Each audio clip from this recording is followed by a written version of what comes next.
changes. In 1776, this great nation accepted that armed conflict was the only way to preserve our rights to life, liberty, and the pursuit of happiness. Bethesda have a reputation for making huge, ambitious single-player games, and because of that, their series have some of the most dedicated fans out there, including myself. Having a dedicated fan base is great, but it also brings big problems. You see, these games initially sell really well, but a year later, they're largely consigned to the bargain bin, because everyone who wants to play them has, and those who aren't bothered, well, they aren't bothered. This is the main reason you've got so many games as a service now. You keep the fans coming back with new content and spending money for years to come. Whether it's DLC, characters, cosmetics, microtransactions, the biggest games out there today have strong player bases years after their release because the developers keep them fresh, and the reason they keep them fresh is because they can afford to with the money those games are making. Simple business maths. If something is making money, keep it growing by making it better. Keep people interested, and that thing will pay for itself. Now here lies the problem that Bethesda have had for years. They found themselves caught between this "we really want to make more money" business need and the "we really want to make our fans happy" want. It's a really difficult balance to get for any developer. You only have to look at pretty much any release now that has these kinds of things like microtransactions and services to see the kind of controversy surrounding them, and to see the backlash a lot of these companies get. I've always got the feeling Bethesda are acutely aware of this, especially because their fans are so dedicated and so passionate about these single player worlds they've created. Change and a break away from the norm and the tradition is something that a lot of fans are always going to struggle with. But at the same time, change needs to happen in order for companies to stay afloat and keep making money and keep having fresh ideas, and not stagnating, both creatively and from a business perspective. Bethesda have for years tried to find a way to keep their games making money, usually through DLC and sometimes through unique, weird paid mods, but nothing has ever really worked the way they hoped. DLC is all great, but ultimately you are still spending a lot of time to develop and add on to a game that is just going to be bought for a fraction of the price of that game, again as a one-off cost.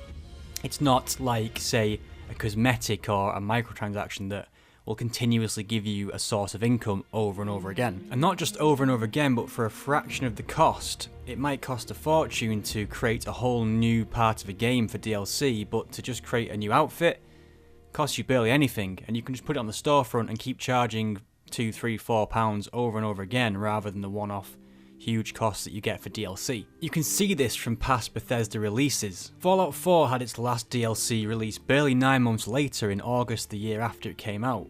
Despite selling millions of copies in the first 24 hours of release, the game was worth barely anything a year or so later. The same goes for so many single player games, and in particular Bethesda games. Wolfenstein, Prey, Dishonored, Doom, all of these single player experiences worth practically nothing a year after release. For all the flack multiplayer games get and microtransactions get from fans and the press, they are clearly the future of gaming from a business point of view. Companies want a steady income rather than 1 or 2 windfalls a year like the old days of big releases. They want people to keep coming back to their worlds, and crucially, to keep spending money in them. Now Bethesda, despite what many may think, are no different. They started this trend off with Elder Scrolls Online, and now it's Fallout's turn to join the New World Order. However, this puts them in a precarious position. Their fans see them as a stalwart defender of in-depth single-player experiences, so the head honchos at Bethesda are constantly trying this balancing act of "don't worry, we're still those guys, and please just let us try this new thing. Please." Fallout 76 is the result of all the fallout. I'm sorry. From all of us trying to please everyone. Is it a traditional Fallout game? Kinda. Is it a multiplayer game? Barely. Is the world as interesting and full as it has always been? No, because you've got no characters. Well, at least the base building from Fallout 4 has got to have gotten better, right?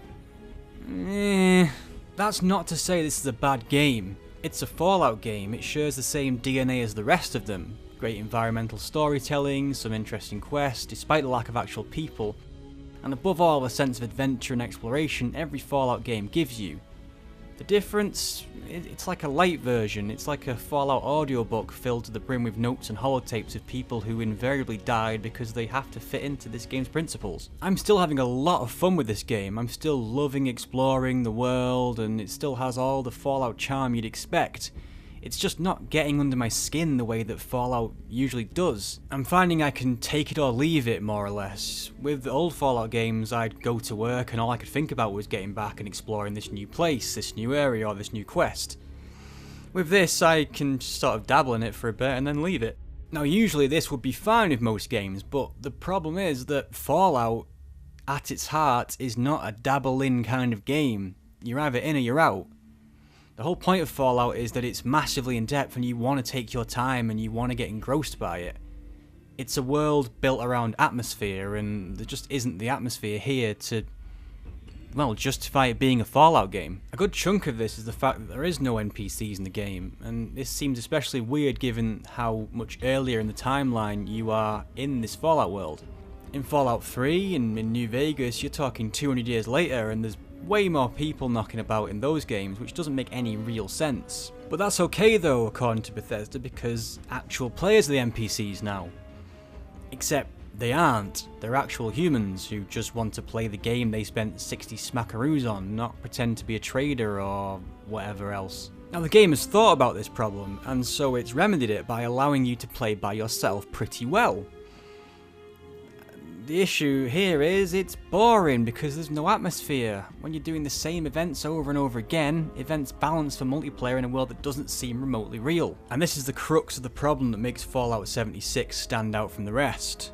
It's trying to be everything when it clearly can't be. It's trying to please traditional Fallout players by being a single-player in-depth experience, but it's nowhere near the level of a Fallout 4 or Fallout 3 to be that. There's no human NPCs and there's no choice in this game, so the world doesn't seem like it's affected by you in any way at all. On the flip side to that, it's trying to be this all-new, exciting, future-proof multiplayer game that is just shackled down by the fact that it also wants to try and please single-player fans. The world's so huge and so Fallouty that you barely ever see another player anyway. There's only 24 in a server, and it's only really whenever I've been teaming up with my mates that I've ever seen anybody. And even then, you just basically sit there in silence doing your own quests, essentially. There's a couple of events that you need to work together, but they're so long and dull that you just don't want to do them. There was one instance where me and my friend Sam teamed up in a world and basically sat there and didn't say a word for about half an hour because we were both doing the same quest, but it doesn't work in a way where you can both work together to complete it.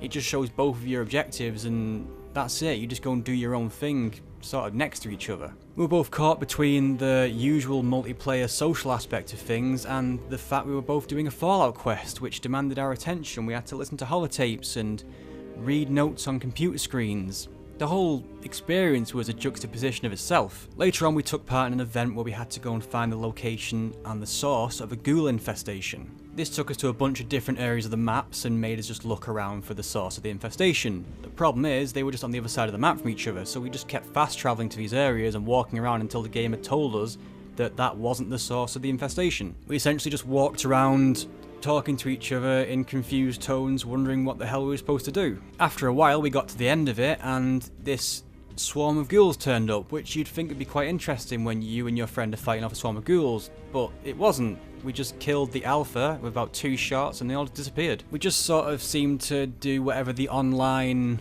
version of looking at each other and shrugging our shoulders was. It just, nothing really came of it. It just didn't feel like Fallout. Fallout very rarely has anticlimactic moments. You have these quests and you get to certain points and then there's a big ending to each one, and this was just go here, shoot these guys, done, here's some screws. Ultimately, Fallout 76 is an experiment. Whether it's a failed one or not, I guess only Todd Howard and Pete Hines know for sure. This could have been, and I guess could become great after maybe another 200 gig worth of patches. It could teach Bethesda valuable lessons in how to and how not to do online RPGs in the future.